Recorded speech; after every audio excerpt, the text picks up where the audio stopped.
April 9, 1962. 73,000 feet above the Kola Peninsula, Soviet Union. The temperature outside was minus 70 degrees Fahrenheit. Inside the pressure suit, Major Walter F. Daniel was cooking.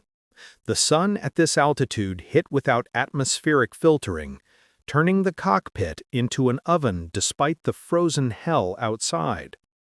Through the quartz windows of his Lockheed SR-71 Blackbird, Daniel could see the curvature of the Earth. Below, Soviet radar operators were losing their minds.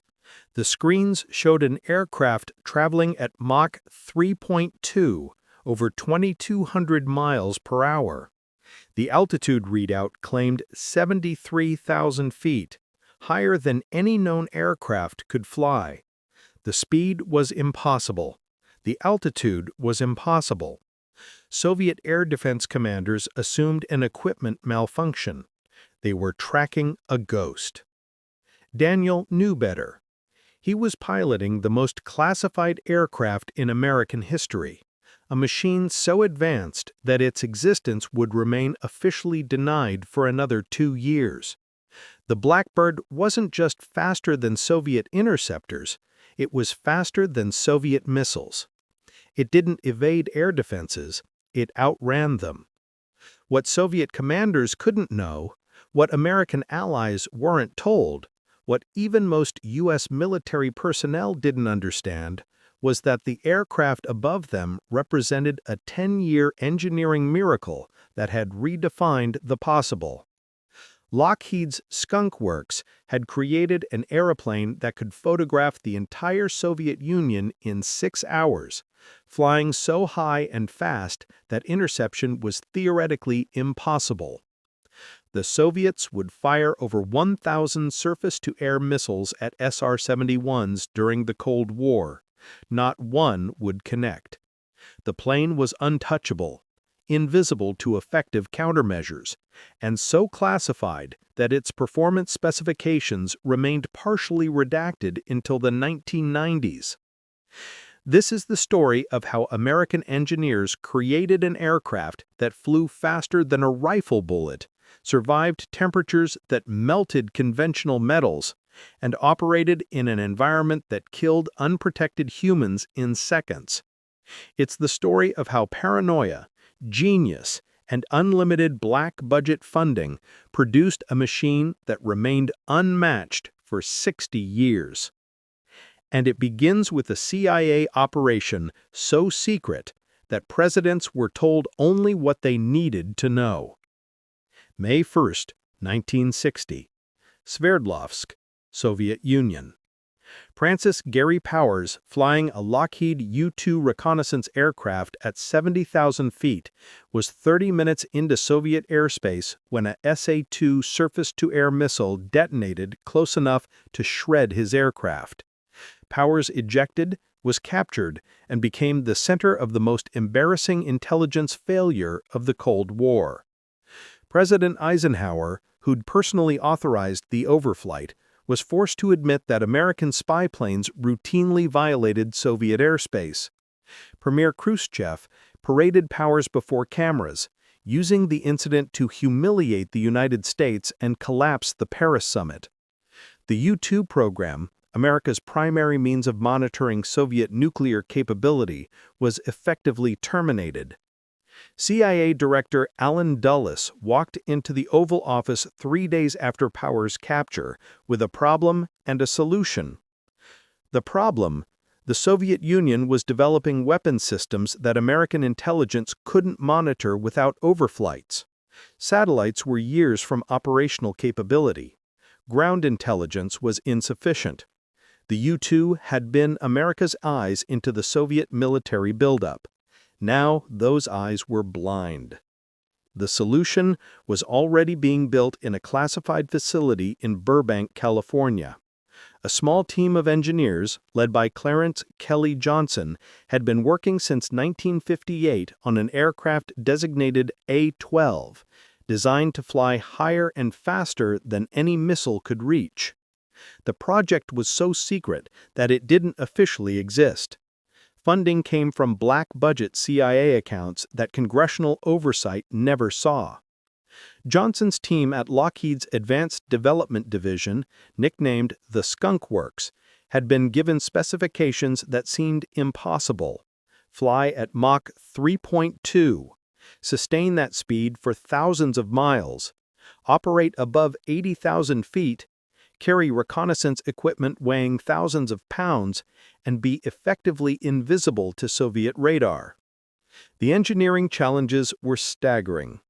At Mach 3.2, atmospheric friction heated the aircraft skin to over 600 degrees Fahrenheit. Conventional aluminum melted at 400 degrees. The fuel expanded with heat, requiring tanks that leaked on the ground and sealed only at operational temperature. The engines needed to function in air so thin that combustion barely occurred. The pilot needed protection from an environment that would kill in 30 seconds. Johnson's solution was radical.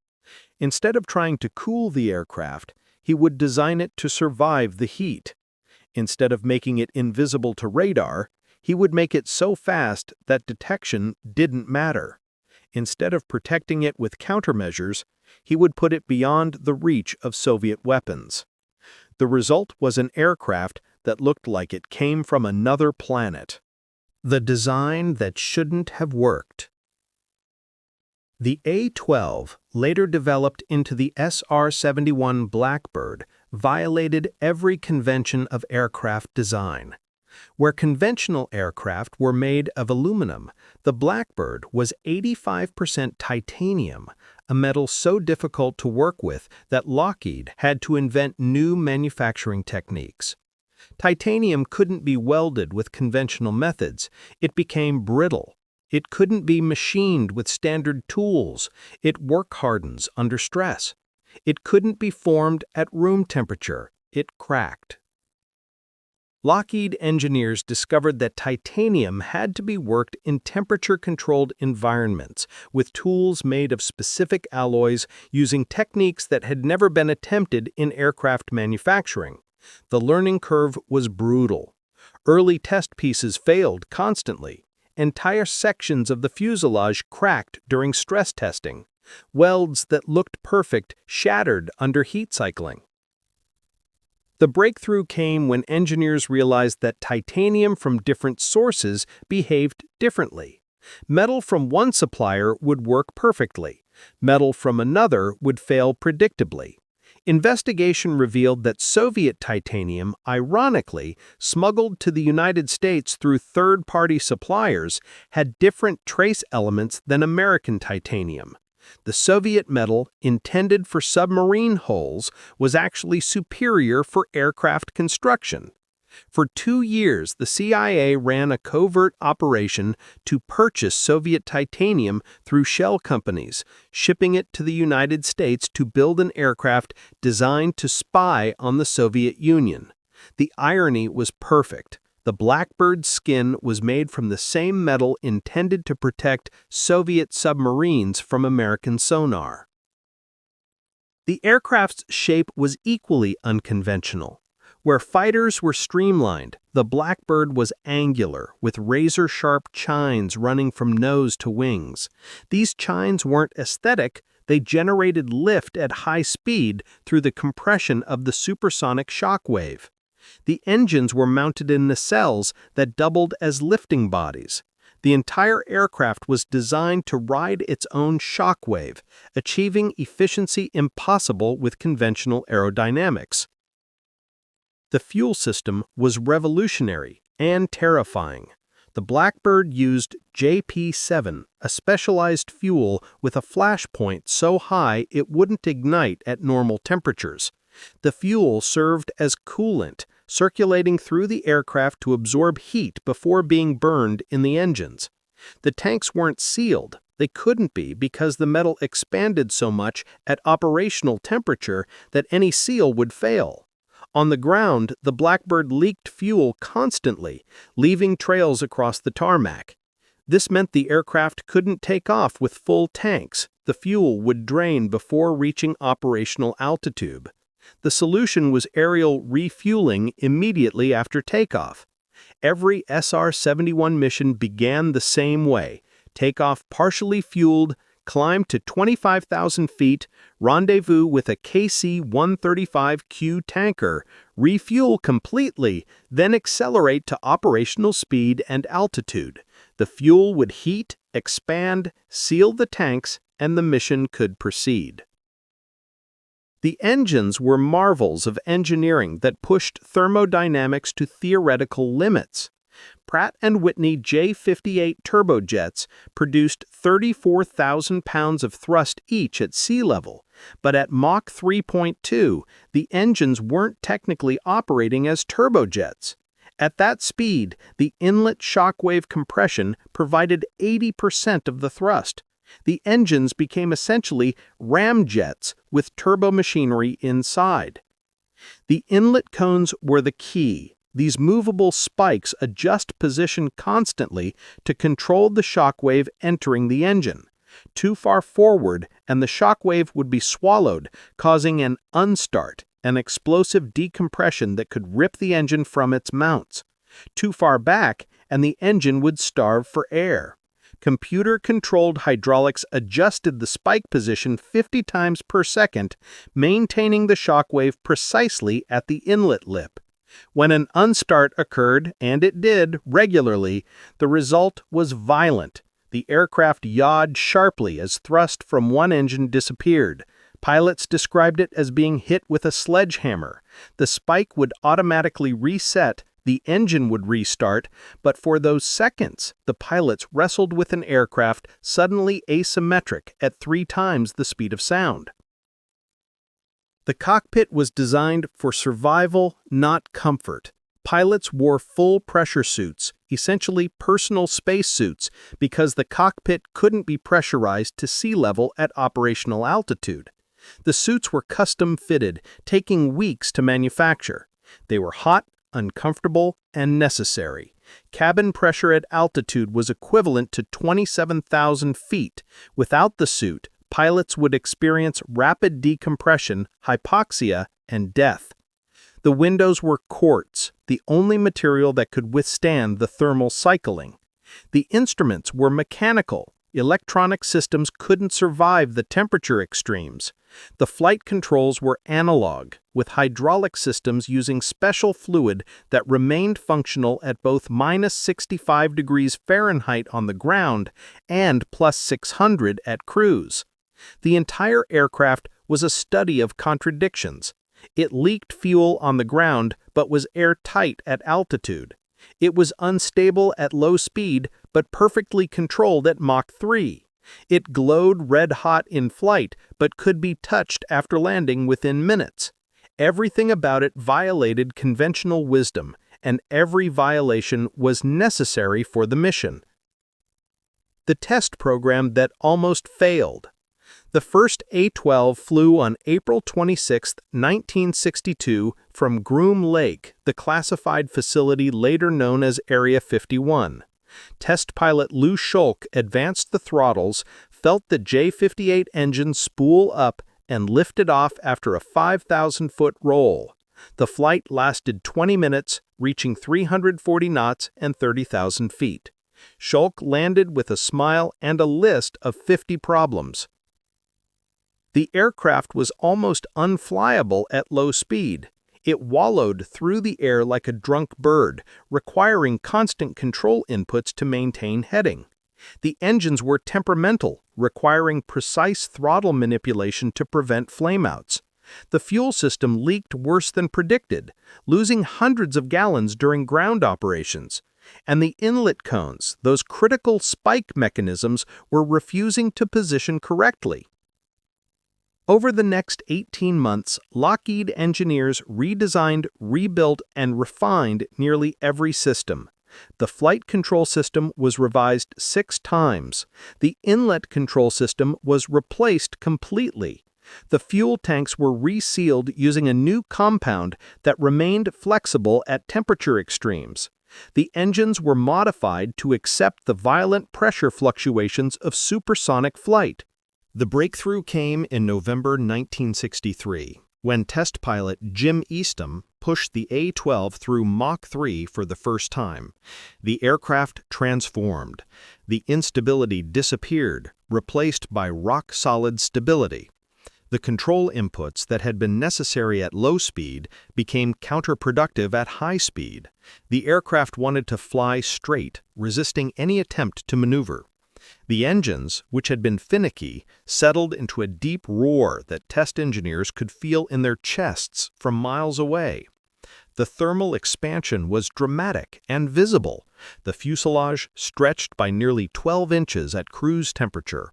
The wings drooped on the ground and straightened in flight as thermal expansion changed their shape. The titanium skin, which was dull gray when cold, glowed a deep purple red at operational temperature. Infrared cameras showed the aircraft radiating heat like a small star. The performance exceeded specifications. Maximum speed, Mach 3.35, over 2,300 miles per hour. Maximum altitude, 90,000 feet, higher than any aircraft before or since. Range, over 3,000 miles unrefueled, with aerial refueling essentially unlimited. The cameras could photograph 100,000 square miles of terrain per hour with resolution sufficient to identify vehicles. But the program was hemorrhaging money. Each aircraft costs over $30 million, about $300 million in modern currency. The specialized fuel costs 20 times more than standard jet fuel. The titanium construction required manufacturing facilities built specifically for the program. The test program had consumed hundreds of millions of dollars before the first operational aircraft was delivered. CIA accountants reviewing the costs in 1964 recommended program termination. The U-2 had been cheap, producible in quantity, and operationally proven. The A-12 was expensive, limited in numbers, and still unproven in actual reconnaissance missions. The recommendation went to CIA Director John McCone, who forwarded it to President Johnson with a one-sentence note. This aircraft can see everything the Soviets are building before they build it. Johnson approved continued funding. The program would survive, evolve, and eventually produce the most successful reconnaissance aircraft in history. The mission that validated everything. May 31, 1967, Kadena Air Base, Okinawa. The first operational SR-71 mission launched at dawn, targeting North Vietnamese surface-to-air missile sites. The mission profile was simple: fly from Okinawa to Hanoi, photograph every SAM site in North Vietnam, and return to Okinawa. Total mission time, 3 hours and 40 minutes. Time over hostile territory, 12 minutes. The aircraft launched at dawn and supersonic. The aircraft accelerated to Mach 3.2 at 78,000 feet and watched North Vietnamese radar light up like Christmas. Their missile sites tracked him perfectly. Their radar was excellent. They fired 14 SA-2 missiles, the same type that had destroyed Francis Gary Powers' U-2 7 years earlier. O'Malley watched the launches through the drift sight, counting missile trails as they climbed toward him. The missiles topped out at 60,000 feet, exploding harmlessly 18,000 feet below the SR-71. O'Malley continued on course, his cameras recording every missile site, every radar installation, every military facility in North Vietnam. The North Vietnamese fired everything they had. Nothing came close. The photos returned to Kadena showed every missile launch captured by the SR-71's cameras as the missiles climbed futilely toward their target. American intelligence analysts could identify the exact location of every SAM site in North Vietnam from a single mission. Within a week, those sites were being struck by tactical aircraft armed with anti-radar missiles. The mission validated Kelly Johnson's vision. The Soviets and their allies could detect the SR-71 perfectly. They could track it with precision. They could fire at it continuously, but they couldn't touch it. Speed and altitude defeated all known air defense systems. Over the next 23 years, SR-71s would fly thousands of operational missions over hostile territory. They would be fired upon over 1,000 times. They would be tracked by the most sophisticated radar systems ever built, but they would never be shot down, never be intercepted, never be touched by enemy action. The Soviets tried everything. The Soviet response that failed. Soviet air defense commanders, humiliated by their inability to intercept American reconnaissance aircraft, threw every available resource at the problem. They developed the MiG-25 Foxbat, capable of Mach 2.8 and 80,000 feet, specifically to counter the SR-71. They deployed upgraded SA-2 missiles with extended range. They developed the SA-5 Gammon, designed to engage targets at extreme altitude. They positioned MiG-31 interceptors at bases along known SR-71 flight paths. None of it worked. The MiG-25, despite being designed specifically for SR-71 interception, could maintain Mach 2.8 for only 4 minutes before engine damage occurred. The SR-71 could cruise at Mach 3.2 indefinitely. The altitude ceiling of Soviet interceptors was achieved only by zoom climb, trading speed for altitude. The SR-71 cruised at altitude while accelerating. The mathematics of interception was brutal. To intercept an SR-71 at Mach 3.2 and 78,000 feet, a Soviet interceptor would need to be positioned ahead of the SR-71's flight path, climb to altitude, accelerate to intercept speed, and close the distance before fuel exhaustion forced descent. The time window was measured in seconds. The SR-71 crossed 100 miles in 3 minutes. Soviet interceptors needed 30 minutes to reach intercept altitude.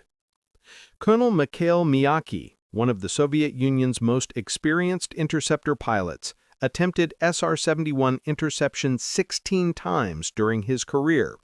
His closest approach was 12 miles horizontal separation at 68,000 feet, 8,000 feet below the target and moving 400 miles per hour slower. His assessment, recorded in a debriefing: intercepting the SR-71 was like trying to catch lightning. We could see it, we could track it, we could never reach it. The missiles were equally futile. The SA-5 Gammon, theoretically capable of 100,000-foot intercepts, required 20 seconds from launch to reach maximum altitude. An SR-71 traveled 12 miles in 20 seconds. By the time the missile reached intercept altitude, the target was too far ahead to engage. The missile would accelerate toward the target, burn its fuel, and fall back to Earth without achieving lock. Soviet engineers tried creative solutions. They experimented with coordinated launches, firing multiple missiles from different locations to create an intercept envelope. The SR-71 would simply fly around it. They tried predictive targeting, calculating flight paths and pre-positioning missiles. The SR-71 crews would detect the radar emissions and adjust course. They tried radio jamming to disrupt aircraft navigation. The SR-71 navigated by star sighting and inertial systems that didn't require radio. The frustration built to such levels that Soviet commanders reportedly ordered launch-on-detection protocols, fire missiles at any SR-71 detection, regardless of intercept probability.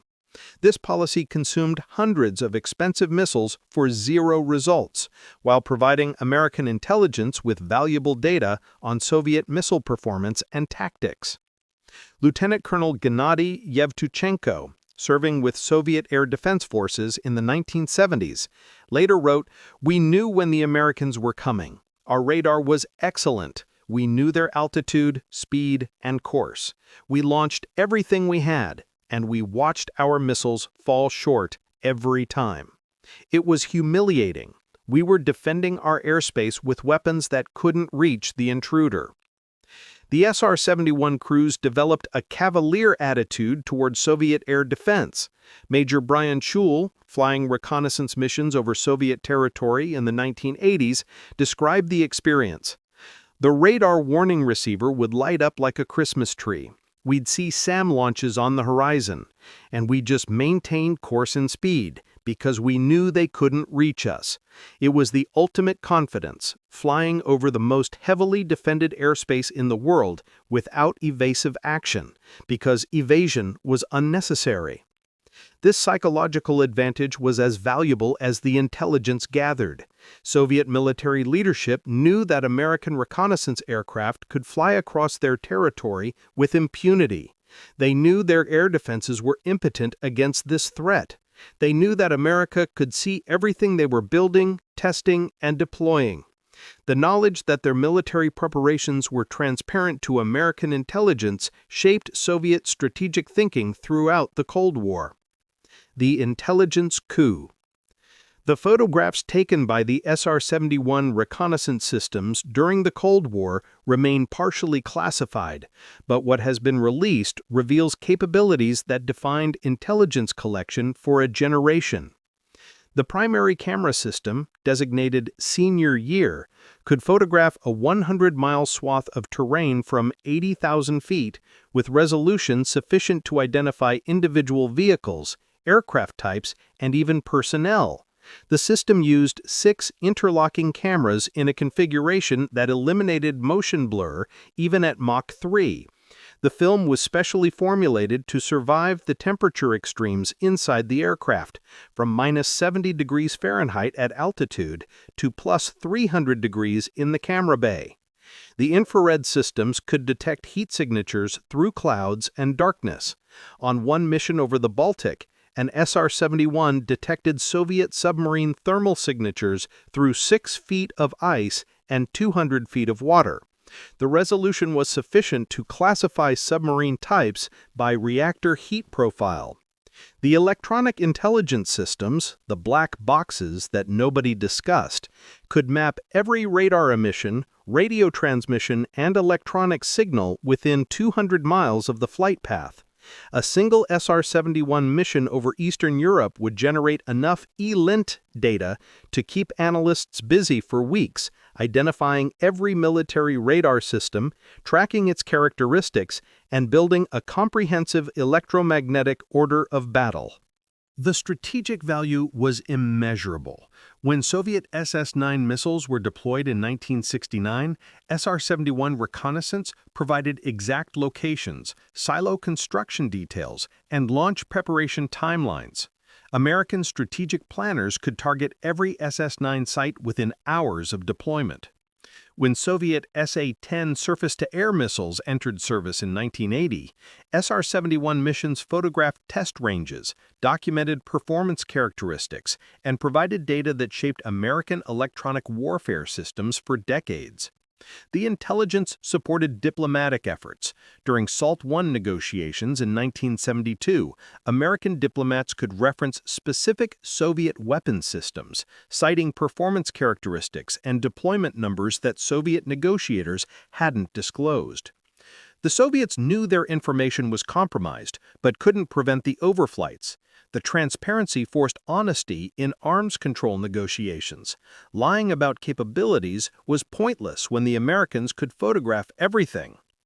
The missions weren't without cost. Each SR-71 flight required a minimum crew of 20, 2 pilots, 2 tanker crews, and 14 ground support personnel. The specialized JP-7 fuel cost $200 per gallon. The camera film was custom manufactured at $1,000 per roll. A single mission consumed resources equivalent to maintaining a small military base. But the intelligence was worth the cost. CIA Director William Colby testified to Congress in 1975. The SR-71 program provides more actionable intelligence per dollar spent than any other collection system in our inventory. The aircraft pays for itself every time it flies. The crews who flew beyond. Becoming an SR-71 crew member required passing through selection processes more rigorous than astronaut training. Candidates needed 1,500 hours of flight time in high-performance aircraft, perfect physical condition, top-secret security clearance, and psychological stability scores in the 99th percentile. Of 500 pilots who applied for the first class, 12 were selected. The training program lasted 18 months. Pilots learned to fly with instruments showing altitude in units of 10,000 feet because standard altimeters didn't display numbers high enough. They practiced emergency procedures in altitude chambers, experiencing hypoxia, decompression, and disorientation. They spent hundreds of hours in simulators, learning to handle unstart events, the violent engine failures that occurred when inlet shock waves became unstable. The pressure suits were individually fitted, requiring weeks of adjustment to achieve proper fit. The suits were uncomfortable under the best conditions, and flight conditions were never the best. The gloves were so thick that operating small switches required deliberate effort. The helmets restricted visibility to narrow slits. The entire ensemble weighed over 40 pounds and created claustrophobia that some candidates couldn't overcome. Major J. Murphy, selected for SR-71 training in 1968, described the experience. They put you in the pressure suit, seal the helmet, and put you in an altitude chamber. Then they decompress to 80,000 feet equivalent. If you panic, you fail. If you can't operate the controls wearing the suit, you fail. If you can't handle being alone in a tiny cockpit for 8 hours while traveling 3 times the speed of sound, you fail. About half of us failed. The physiological stress was intense. At Mach 3 and 80,000 feet, cosmic radiation exposure exceeded safe limits for commercial flights. Crews accumulated radiation doses during each mission that would ground airline pilots for weeks. The heat inside the cockpit, despite insulation, often exceeded 120 degrees Fahrenheit. The combination of heat, radiation, and pressure suit confinement created conditions that few humans could tolerate for extended periods. The missions were long, lonely, and demanding. A typical reconnaissance mission lasted 6 hours, with 4 hours at Mach 3. The pilot sat in near silence. Communication with ground control was limited because radio transmissions revealed location. The reconnaissance systems officer in the rear cockpit monitored cameras and sensors, but conversation was minimal. Each crew member was alone with their instruments, their thoughts, and the knowledge that they were flying over hostile territory in an aircraft that represented America's most classified technology. Emergency procedures were grim. Ejection at Mach 3 was survivable, but barely. The ejection sequence involved explosive canopy jettison, seat separation, and supersonic wind blast that could cause fatal injuries. Crews who ejected successfully faced descent through potentially hostile territory in pressure suits that made ground movement nearly impossible. The survival rate for successful ejections was estimated at 60%. Captain Bill Weaver experienced the worst-case scenario on January 25, 1966. During the test flight, his SR-71 disintegrated at Mach 3 due to unstart-induced structural failure. The aircraft broke apart in seconds. Weaver found himself tumbling through the stratosphere, still strapped to his seat, as pieces of the aircraft fell around him. The centrifugal forces were so intense that he couldn't reach the ejection handles. The seat separation system activated automatically, deploying his parachute at 15,000 feet. He survived with major injuries. His reconnaissance systems officer did not. The incident led to a complete redesign of the inlet control system and structural reinforcement of the fuselage. But it demonstrated the ultimate risk: flying an aircraft that operated at the edge of physical possibility, where any malfunction could be instantly catastrophic. Despite the risks, SR-71 crews developed fierce loyalty to their aircraft. Major Brian Shull, who flew dozens of operational missions, wrote, "We flew higher and faster than anyone else. We went places nobody else could go. We gathered intelligence that protected our nation. And we knew that every time we flew, we were operating equipment that represented the peak of human engineering achievement. That's not arrogance, that's a fact." The records that still stand. On July 28, 1976, Captain Eldon Yose and Major George Morgan flew SR-71 serial number 61-7958 to 85,069 feet, setting an absolute altitude record for manned air-breathing aircraft that stands today, 49 years later. on the same day, the same crew flew the same aircraft at 2,193.2 miles per hour over a straight course, setting an absolute speed record for manned air-breathing aircraft that also remains unbroken. These weren't the only records. The SR-71 set records for speed over closed courses, sustained altitude, rate of climb, and endurance. The aircraft demonstrated capabilities that no subsequent design has matched. Modern reconnaissance relies on satellites and unmanned systems, but nothing flies as high, as fast, or with the same operational flexibility as the Blackbird. The coast-to-coast record demonstrated operational capability.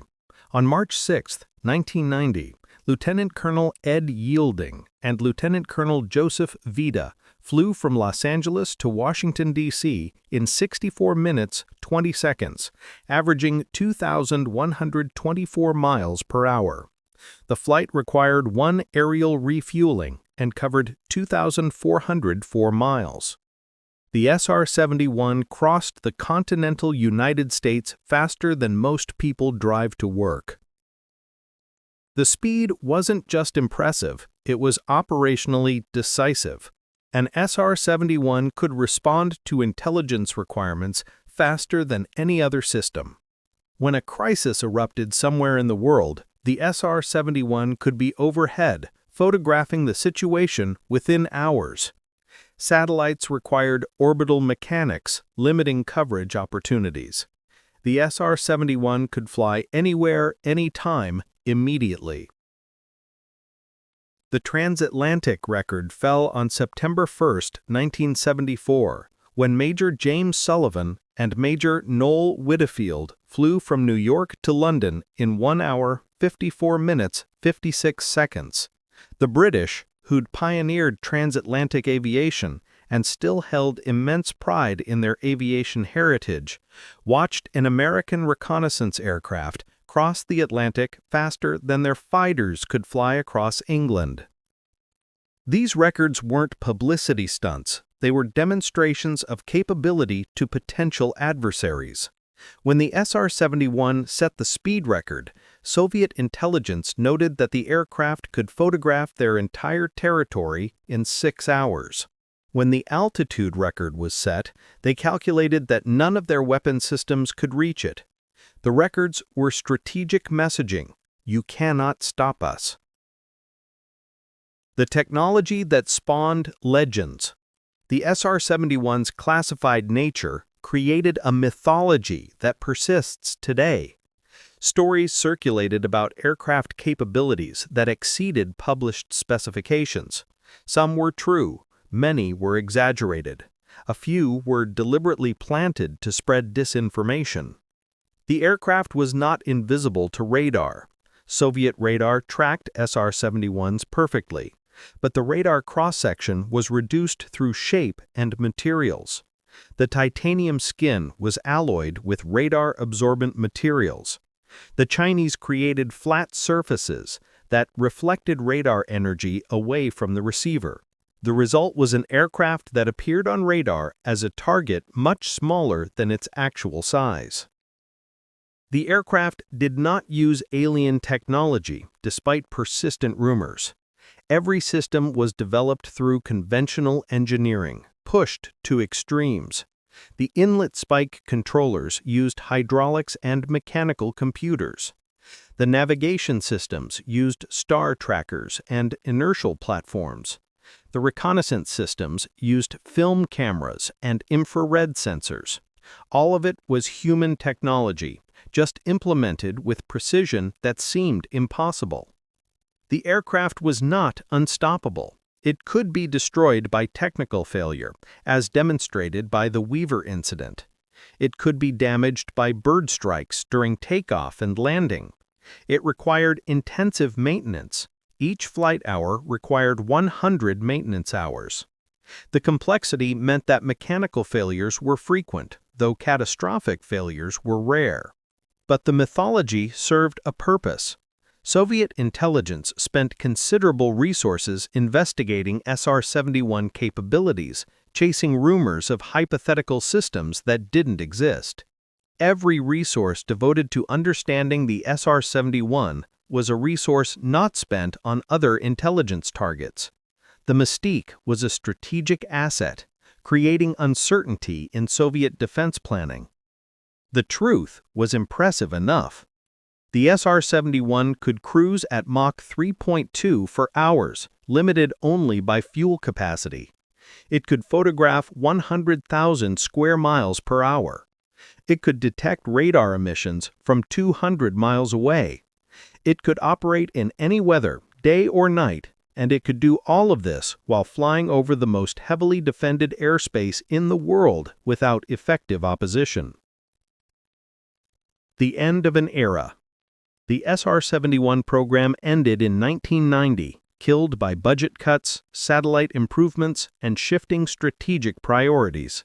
The official explanation was that satellites provided equivalent intelligence at lower cost. This was partially true and completely misleading. Satellites operated on predictable orbits. Adversaries knew when American satellites would pass overhead and could conceal activities accordingly. The SR-71 could appear without warning, photograph something that needed immediate attention, and return with film the same day. Satellites required days to task, reposition, and download imagery. The real reason for termination was political. The SR-71 program costs approximately $300 million annually to maintain. Congressional budget committees, looking for cuts after the Cold War ended, identified the program as expensive and unnecessary. The Air Force didn't fight the termination. The resources could be redirected to programs with more powerful constituencies. The final SR-71 flight occurred on March 6, 1990, when Lieutenant Colonel Ed Yielding flew from Los Angeles to Washington, D.C. for a retirement ceremony. The aircraft set the coast-to-coast speed record during the retirement flight, a final demonstration of capability that no replacement could match. The retirement was premature. Within 5 years, intelligence gaps became apparent. The 1995 deployment to Bosnia demonstrated satellite limitations. Cloud cover prevented optical reconnaissance for weeks at a time. The SR-71 could have flown beneath the clouds using side-looking radar and infrared sensors, but the aircraft were in museums. In 1995, Congress briefly funded SR-71 reactivation. 3 aircraft were pulled from storage, refurbished, and returned to flight status. The program demonstrated continued capability, flying several reconnaissance missions. But the political support wasn't sustained. The aircraft were permanently grounded in 1998. The last flight of an SR-71 was on October 9, 1999, when NASA research pilot Ed Schneider flew tail number 617980 for aerodynamic research. The aircraft performed perfectly, reaching Mach 3.2 at 80,000 feet. After landing, it was towed to a museum at Edwards Air Force Base, where it remains. The legacy that endures. 63 years after its first flight, the SR-71 remains the fastest manned air-breathing aircraft ever built. No successor has matched its performance. Modern reconnaissance relies on satellites, unmanned systems, and cyber intelligence. These systems provide coverage that the SR-71 never could. But they lack the immediate response capability, the operational flexibility, and the psychological impact of a manned aircraft penetrating defended airspace with impunity. The technology pioneered for SR-71 influenced every subsequent high-performance aircraft. Stealth technology borrowed from the Blackbird's radar cross-section reduction techniques. Thermal management systems developed for SR-71 enabled hypersonic weapons. The material science developed for titanium construction has advanced aerospace manufacturing for decades. The pilots and crews who flew the SR-71 formed a brotherhood of elite operators who'd experienced something unique in human history: routine operation of aircraft on the edge of space, moving at speeds that compressed minutes into distances measured in hundreds of miles. They saw the Earth curve beneath them. They saw stars at midday. They operated equipment that represented humanity's peak achievement in manned flight. Major Brian Schul, reflecting on his SR-71 career, captured the experience. Every time I flew the Blackbird, I knew I was doing something nobody else in the world could do. We flew higher and faster than anyone else. We gathered intelligence that shaped national policy. And we did it in an aircraft that was already 30 years old when I flew it, yet still exceeded anything else in the sky. That's not just engineering excellence. That's proof that sometimes humans build something so far ahead of its time that decades pass before the world catches up. The Soviet engineers who'd tried to counter the SR-71 eventually admitted what they'd known all along. In a 1990 interview, Mikhail Simonov, chief designer at Sukhoi Design Bureau, said, "The Americans built a reconnaissance aircraft in 1964 that we couldn't intercept in 1990. We tried everything. We built aircraft specifically to counter it. We deployed missiles designed to reach it. We developed tactics to trap it. Nothing worked." The SR-71 demonstrated American technological superiority in a way that shaped our strategic thinking for 30 years. We knew that if America could build that aircraft, we couldn't match their military technology. The arms race wasn't balanced. It was already lost. The museum exhibit that tells the truth. At the Smithsonian National Air and Space Museum's Udvar-Hazy Center, near Washington, D.C., SR-71 serial number 617972 sits on display, positioned as if accelerating for takeoff. The placard lists specifications: length 107 feet, wingspan 55 feet, maximum speed Mach 3.3, maximum altitude 85,000 plus feet, range 3,200 miles. Those numbers don't capture the truth. The truth is told in small details that most visitors miss. The titanium skin shows discoloration from heat cycling, purple and blue patches where temperatures exceeded 600 degrees. The inlet cones show wear marks from constant adjustment during flight. The cockpit, visible through the canopy, is cramped and austere, dominated by analog instruments and mechanical controls. The pressure suit displayed beside the aircraft looks like something from science fiction, a reminder that the SR-71 operated in an environment that would kill unprotected humans in seconds. A small display case near the aircraft contains artifacts that tell the operational story. A piece of titanium skin showing the metal's characteristic darkening from heat exposure. A sample of JP-7 fuel in a sealed container, with a notation explaining that this fuel was so stable it wouldn't ignite if you threw a lit match into it. A worn flight glove, the leather cracked from thousands of hours gripping throttles in a cockpit that alternated between oven and freezer. The most telling artifact is a map showing every SR-71 operational mission between 1964 and 1998. The lines crisscross the globe, over Vietnam, over the Middle East, over Cuba, over the Soviet Union, over China, over North Korea. Thousands of missions, every one flown successfully. The notation at the bottom reads, "0 losses to enemy action in 34 years of operational service." A video display near the aircraft shows grainy footage of SR-71 operations. Takeoff in full afterburner, the twin J-58 engines creating shock diamonds visible for miles. Aerial refueling at 25,000 feet, the massive tanker was dwarfed by the Blackbird's approach speed. Landing at 200 miles per hour, drag chute deployed, the aircraft was still too hot to touch. And finally, the aircraft at rest, fuel streaming from panel seams, ground crews waiting 30 minutes before approaching because the skin temperature exceeded 300 degrees. But the footage doesn't show what the crews experienced. The feeling of acceleration past Mach 1 when the aircraft transitions from subsonic struggle to supersonic confidence. The moment when the inlet cones find their perfect position and the engines settle into that deep, powerful roar that vibrates through the entire airframe. The view from 80,000 feet, where the sky transitions from blue to black, and the Earth's curvature is unmistakable. The satisfaction of completing a mission over hostile territory, knowing that enemy air defenses fired everything they had and missed completely. Major Jerome O'Malley, the pilot who flew the first combat mission in 1967, visited the Smithsonian in 2010, 43 years after his North Vietnam reconnaissance run.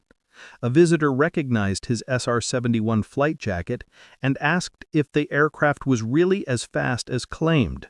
O'Malley's response, recorded by a nearby docent, was, "Claimed? The claimed performance was conservative. The real performance was classified. Even now there are things about that aircraft I can't discuss.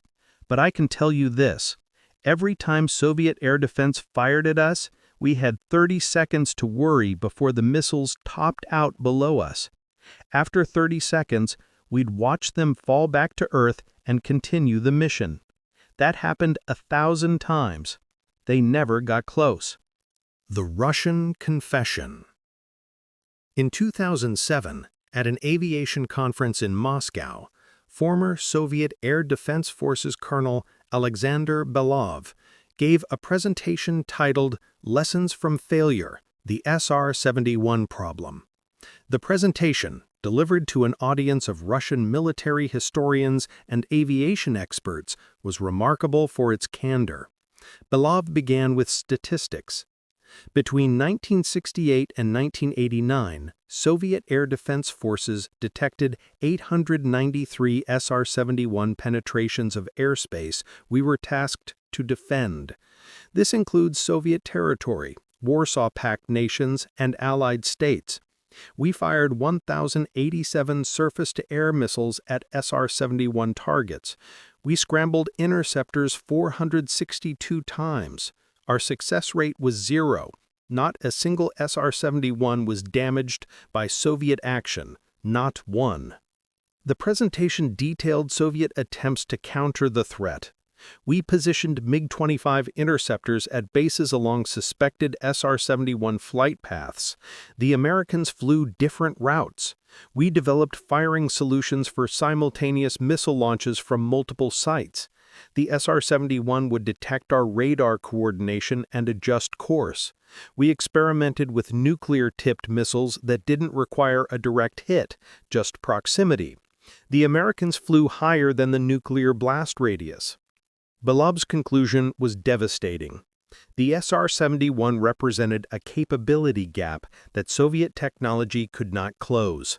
Our interceptors were too slow. Our missiles were too short-ranged. Our radar was excellent for detection, but useless for engagement. We could see the threat. We could track the threat. We could not stop the threat. This created a psychological impact that affected Soviet strategic planning. We knew the Americans could see everything. This knowledge shaped decisions at the highest levels. The presentation included a photograph that became famous in aviation circles. Taken from a Soviet MiG-31 interceptor in 1986, it showed an SR-71 from below and behind, perhaps 15 miles away, 10,000 feet higher, and pulling away despite the MiG-31 flying at maximum speed. The Soviet pilot had achieved the closest approach ever recorded. The SR-71 crew probably never knew the interceptor was there. Belov's final slide showed a simple calculation. In 1985, Soviet Air Defense Forces budget included approximately 200 million rubles allocated to SR-71 countermeasures. This funding improved radar, missile upgrades, interceptor modifications, and training. The return on investment was 0. The Americans spent money building an aircraft that we couldn't stop. We spent money trying to stop an aircraft we couldn't reach. They spent wisely, we spent desperately. The technology that couldn't be replicated. After the Cold War ended, and Russian engineers gained access to some Western technology. Several former Soviet aerospace designers examined declassified SR-71 specifications. Their assessment was uniform. They couldn't have built it. Mikhail Pogasyan, general director of Sukhoi Company, stated in a 2005 interview, "The SR-71 required material science, manufacturing processes, and systems integration that Soviet industry couldn't achieve in the 1960s and barely could achieve in the 1990s. The titanium welding techniques alone would have taken us 10 years to develop. The engine inlet control system required computing power we didn't have in flight-qualified packages. The thermal management systems were beyond our manufacturing capability. And even if we'd solved every technical problem, we couldn't have afforded it. The Americans spent money like the aircraft were critical to national survival. In some ways, it was. The Chinese attempted to develop an SR-71 equivalent capability in the 1990s. The program, designated Project 863-7, consumed significant resources before cancellation in 2004. Chinese engineers concluded that the technologies required, advanced materials, precision manufacturing, sophisticated control systems, were available individually but couldn't be integrated into an operational aircraft at an acceptable cost. The revelation surprised Western analysts.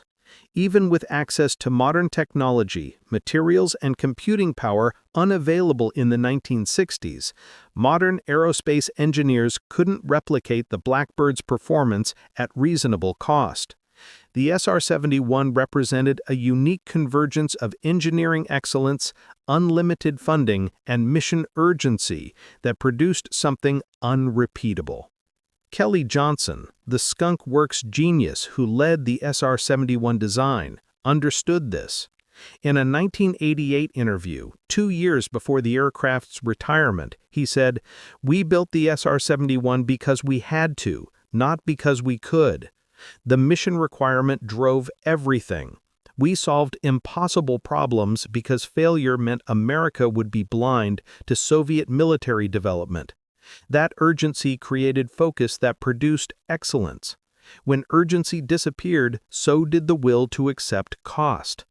That's why there's no SR-71 successor, not because we can't build one, but because we won't pay for one." The missions that shaped history. The intelligence gathered by SR-71 operations influenced major historical events in ways that remained classified for decades. Recently declassified mission reports reveal the aircraft's strategic impact. October 1973. During the Yom Kippur War, SR-71 missions over the Middle East provided real-time intelligence on Syrian and Egyptian troop movements. The photography allowed American analysts to brief Israeli commanders on enemy positions before Israeli reconnaissance aircraft could reach the front lines. The intelligence contribution was acknowledged privately by Israeli Defense Minister Moshe Dayan. "The American reconnaissance aircraft gave us eyes across the entire battlefield. We knew where their tanks were before their tanks knew where our tanks were." August 1968. After the Soviet invasion of Czechoslovakia, SR-71 missions photographed every Soviet military position in Eastern Europe within 72 hours. The intelligence demonstrated that the Soviets had positioned sufficient forces to overrun Western Europe in a conventional war. The photography prompted NATO to accelerate military buildup and revise war plans. President Johnson was briefed on SR-71 photography that showed 500,000 Soviet troops positioned within striking distance of West Germany. April 1986. Before the American bombing of Libya in response to terrorist attacks, SR-71 missions photographed every Libyan air defense site, military base, and command center. The intelligence allowed mission planners to route strike aircraft through gaps in radar coverage and identify high-value targets. The bombing succeeded partially because SR-71 reconnaissance had mapped the target environment completely. May 1960 through December 1989. Over 800 SR-71 missions over Soviet territory provided continuous monitoring of Soviet strategic weapons development. The photography tracked SS-18 missile deployments, Typhoon-class submarine construction, Tu-160 bomber testing, and SA-10 air defense installations. This intelligence shaped American strategic planning, informed arms control negotiations, and provided warning of Soviet military capability that influenced defense spending priorities. The cumulative impact was a strategic advantage that went beyond intelligence. Soviet military planners knew their activities were transparent to American reconnaissance. This knowledge affected their behavior. They couldn't achieve surprise, couldn't conceal preparations, couldn't hide military developments. The psychological impact of this transparency influenced Soviet strategic calculations throughout the Cold War. The pilots who became legends. The SR-71 pilot community numbered fewer than 300 individuals across the program's 34-year operational life. These men, the program accepted only male pilots due to pressure suit limitations, formed an elite fraternity of operators who'd experienced something unique in aviation history.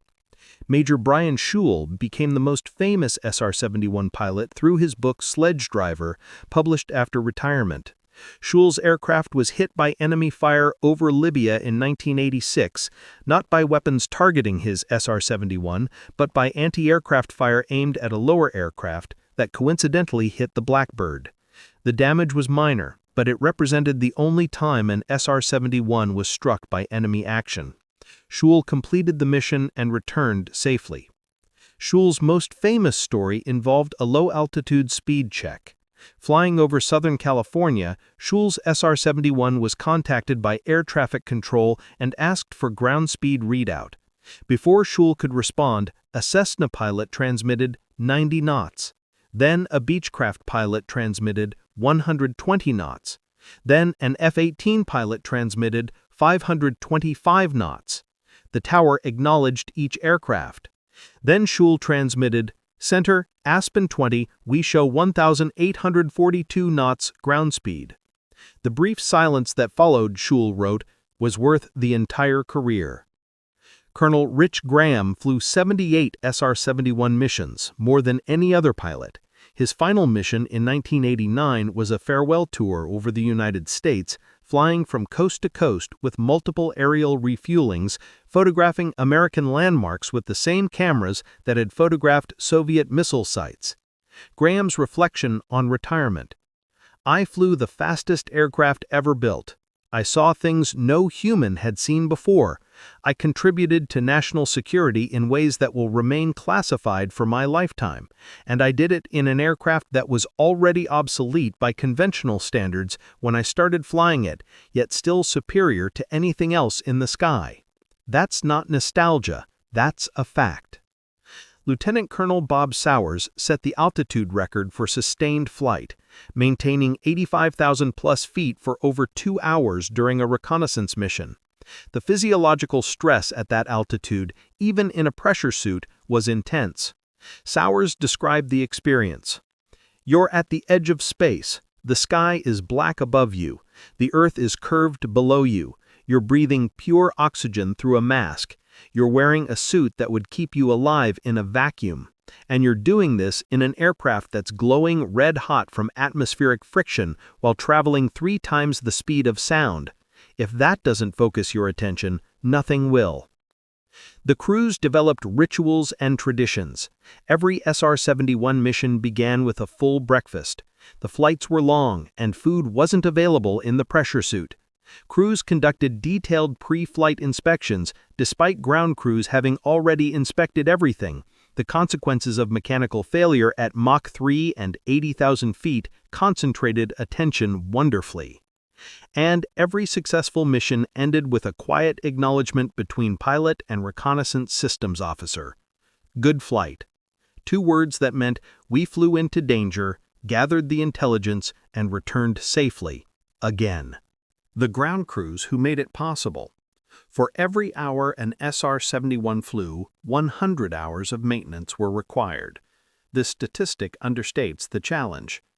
The aircraft was maintained by specialists who understood systems that operated under conditions no other aircraft experienced. The titanium skin required careful inspection after every flight. Heat cycling caused microscopic stress fractures that could propagate into structural failures. Maintenance crews used dye-penetrant testing, ultrasonic inspection, and visual examination to identify potential problems. Any questionable panel was replaced. The safety margin was 0. Structural failure at Mach 3 meant death. The engines required a complete teardown and inspection every 200 hours of operation. The J-58 engine operated under conditions that exceeded the design limitations of conventional turbojets. The turbine blades experienced temperatures that would melt standard alloys. The bearings operated in environments where standard lubricants decomposed. Every component was inspected, measured, and replaced if it showed any wear beyond specification. The fuel system required constant attention. The tanks leaked on the ground by design, but excessive leakage indicated seal problems that could become catastrophic in flight. Ground crews became experts at distinguishing normal leakage from abnormal, using leak patterns, drip rates, and their experience to judge whether a seal was functioning correctly. Chief Master Sergeant Phil Light, SR-71 crew chief for 15 years, described the responsibility. We maintained an aircraft that flew 3 times the speed of sound at 80,000 feet. Any mistake we made could kill the crew. Every bolt we torqued, every panel we installed, every system we tested, it had to be perfect. Not good enough, perfect, because there was no margin for error. The aircraft operated at limits where any defect was catastrophic. The ground crews worked in conditions ranging from Arctic cold at deployment bases to desert heat at operational locations. The aircraft required climate-controlled hangars for maintenance. Temperature variations affected the precision needed for titanium work. When hangars weren't available, crews erected temporary environmental shelters and maintained the aircraft regardless of conditions. The dedication was extraordinary. When an SR-71 was scheduled for a mission, ground crews worked through the night ensuring everything was perfect. They conducted functional checks, loaded fuel, installed camera film, and performed final inspections. They watched the takeoff, tracked the mission progress, and waited for return, knowing that if anything went wrong, it was likely their responsibility. The safety record validated their work. In 34 years of operations, 12 SR-71s were lost to accidents. None were lost to maintenance failures. Every loss was attributed to pilot error, design limitations, or unforeseeable circumstances. The ground crews achieved perfection in maintaining an aircraft that operated beyond the capabilities of conventional engineering. The final mission. On March 6, 1990, Lieutenant Colonel Ed Yielding and Lieutenant Colonel Joseph Vida flew SR-71 tail number 617972 on the final operational mission. The flight plan was symbolic: Los Angeles to Washington, D.C., crossing the continental United States at maximum speed, arriving at Dulles International Airport for the official retirement ceremony. Yielding and Vida launched from Palmdale, California at 4:30 a.m. Pacific Time. They climbed to 25,000 feet and rendezvoused with a KC-135Q tanker over Nevada, taking on 80,000 pounds of JP-7 fuel. Then they accelerated. By the time they crossed into Arizona, they were at Mach 3.2 and 78,000 feet. The sun was rising behind them, but at their altitude, it had been daylight for 30 minutes. Below, most of America was still asleep. Above, the stars were visible against the black sky. Ahead, Washington, D.C. was 60 minutes away. They crossed New Mexico in 12 minutes, Texas in 14 minutes. They were covering over 30 miles every minute, faster than most people drive on highways. The navigation systems tracked their position with precision measured in feet. even though they were 15 miles above the Earth, moving at 2,200 miles per hour. The radar warning systems detected air defense radars tracking them, American systems, not hostile, but the radar signatures were identical to Soviet systems they'd flown against dozens of times. The instinct was still there. Note the radar type, assess the threat, continue the mission. The threat was friendly, but the procedures were automatic. They crossed the Mississippi River 8 minutes later. The river was a silver thread below, marking the boundary between west and east. They'd covered half the continent in 40 minutes, another 20 minutes to Washington. Over Virginia they began descend. The aircraft temperature dropped as friction decreased. The fuel which had been circulating through the aircraft as coolant began contracting. The tanks that had sealed perfectly at operational temperature began leaking again as the metal contracted. It was normal. Everything was normal. The aircraft was performing perfectly on its final flight. They landed at Dulles at 6:34 a.m. local time. Total flight time, 64 minutes 20 seconds. Average speed, 2,124 miles per hour. They'd set the coast-to-coast speed record on their way to their own retirement ceremony. It was a fitting end, demonstrating superiority one final time before becoming a museum exhibit. Yielding shut down the engines and sat in the cockpit for a moment, listening to the silence. No more engine roar. No more shock diamonds from the afterburners. No more missions. The aircraft was still bleeding fuel on the ramp, but ground crews had positioned drip pans, standard procedure. Everything was standard procedure, even for the last flight. The retirement ceremony was attended by members of Congress, Air Force leadership, and dozens of former SR-71 crew members. Speeches praised the aircraft's service, acknowledged its intelligence contribution, and promised that satellites would provide equivalent capability. Everyone present knew the last part was optimistic at best. Colonel Rich Graham, speaking for the SR-71 pilot community, was direct. "We're retiring the world's fastest aircraft, the highest flying aircraft, and the most successful reconnaissance aircraft ever built.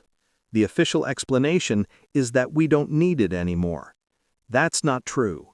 The real explanation is that we can't afford it anymore. That's honest, but it's a strategic mistake. Someday, we'll need an aircraft that can fly anywhere, anytime, and gather intelligence that satellites can't. When that day comes, we'll remember that we retired the only aircraft that could do the mission." The audience applauded politely. The aircraft was retired anyway. Within 5 years, Graham's prediction proved accurate. Satellite limitations became obvious during the Bosnia operations. Cloud cover prevented optical reconnaissance.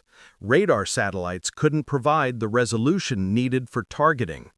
The Air Force briefly reactivated 3 SR-71s in 1995, demonstrating that the aircraft were still mission-capable and still superior to alternatives.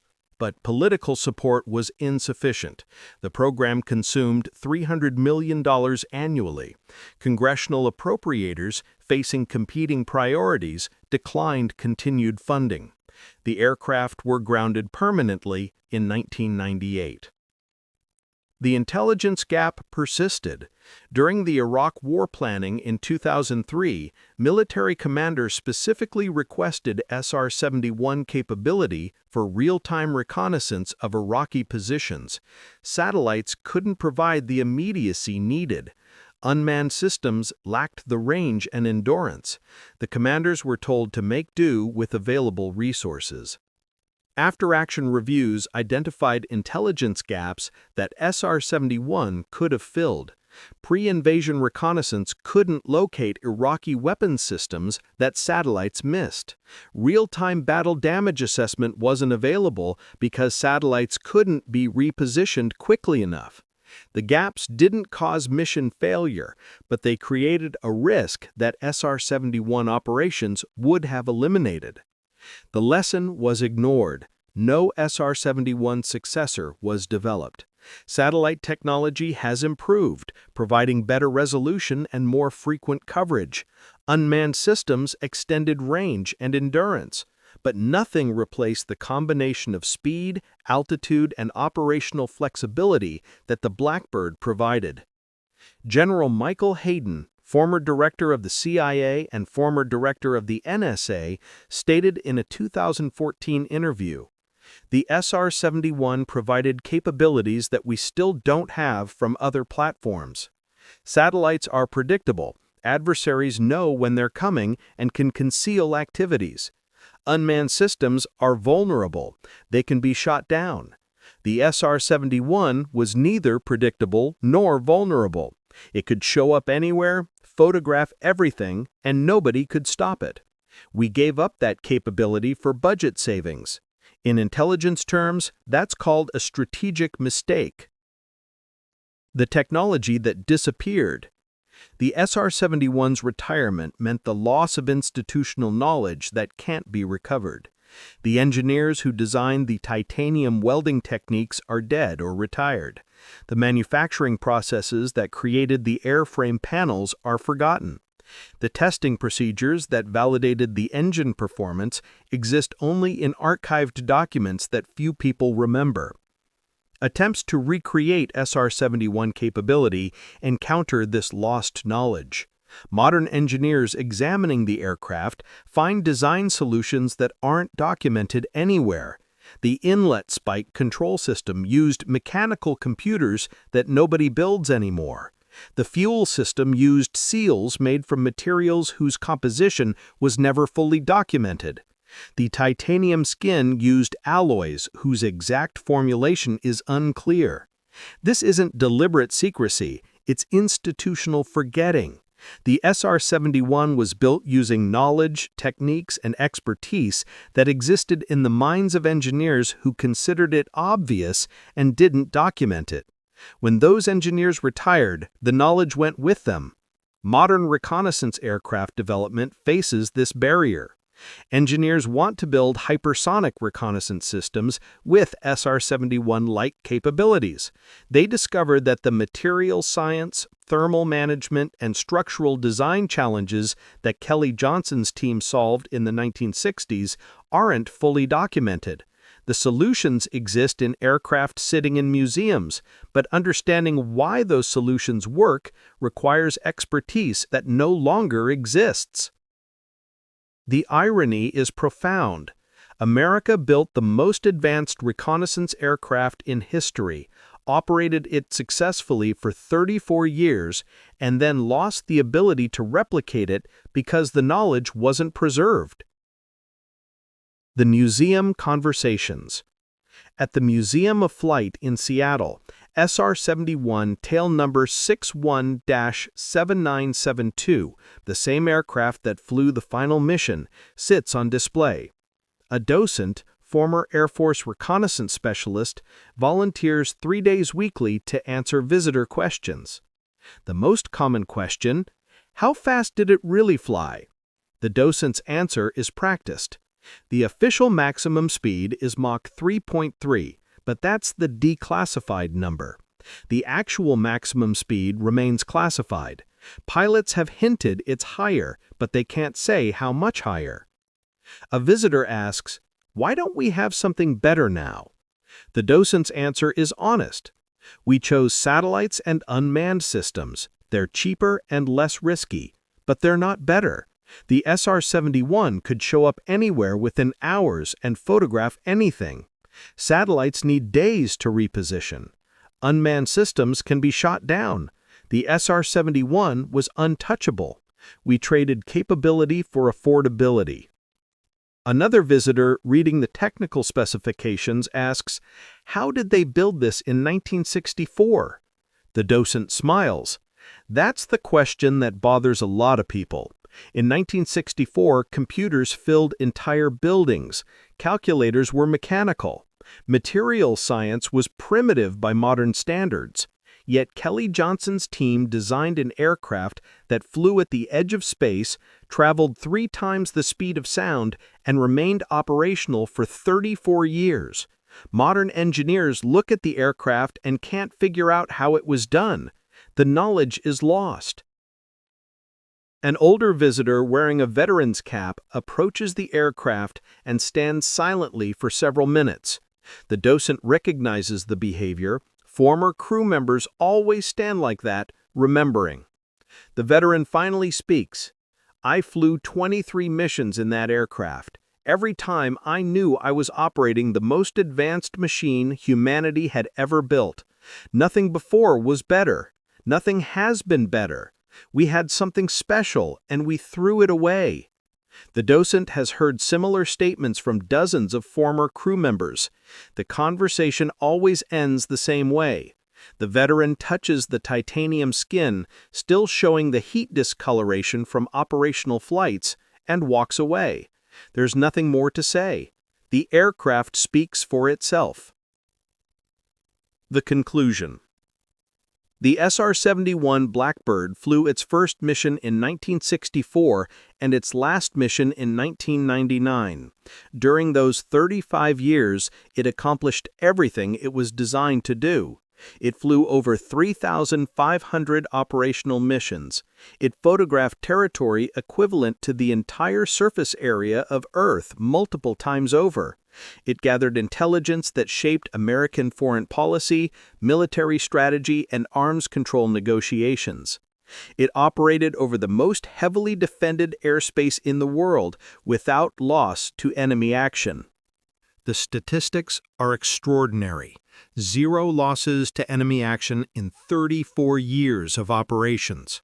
Over 1,000 surface-to-air missiles fired at SR-71 aircraft, 0 hits. Maximum speed, still partially classified, exceeding Mach 3.3.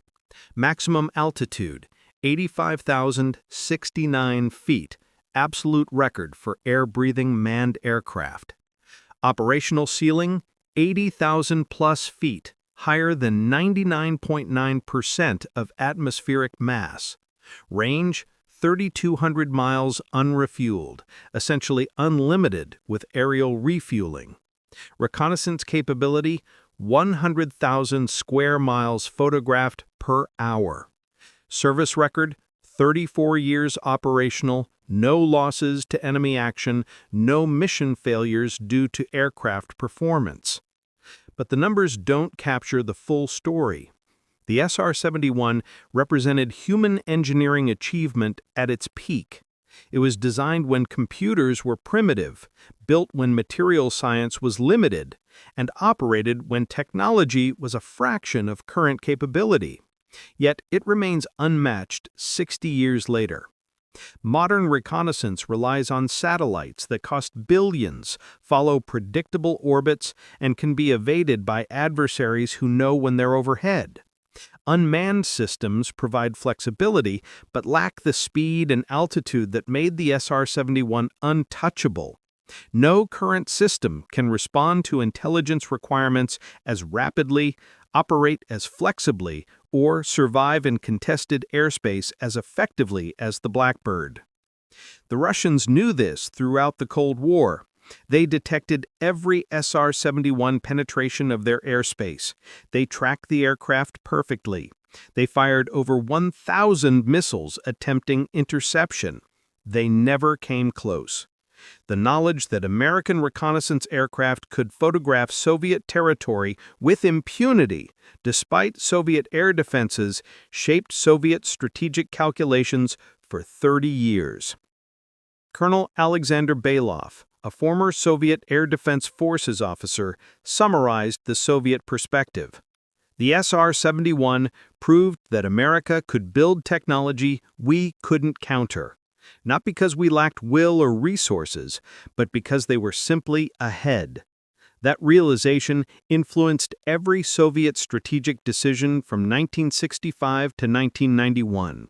We knew we couldn't compete. The SR-71 didn't win the Cold War by itself, but it was proof that we'd already lost. At Beale Air Force Base in California, the former home of SR-71 operations, a memorial stands near the flight line. The memorial lists every SR-71 crew member who died in training or operational accidents. 12 pilots and reconnaissance systems officers lost during 34 years of operations. The inscription reads, "They flew higher and faster than any before. They gathered intelligence that protected the nation. They operated equipment at the edge of human capability. They accepted risk that most cannot comprehend." Below that inscription is a single line, added after the aircraft's retirement. "The Blackbird remains unmatched. We have not built its equal." 63 years after its first flight, that statement remains true. The ghost that Soviet radar tracked at Mach 3.2 and 73,000 feet in 1962 was real. The Soviets couldn't believe it existed because it exceeded everything they thought possible. They fired over 1,000 missiles trying to prove it could be stopped. Not one connected. The sky belonged to the Blackbird, and for 34 years, nobody could take it back. Mission accomplished, target photographed, Blackbird untouched.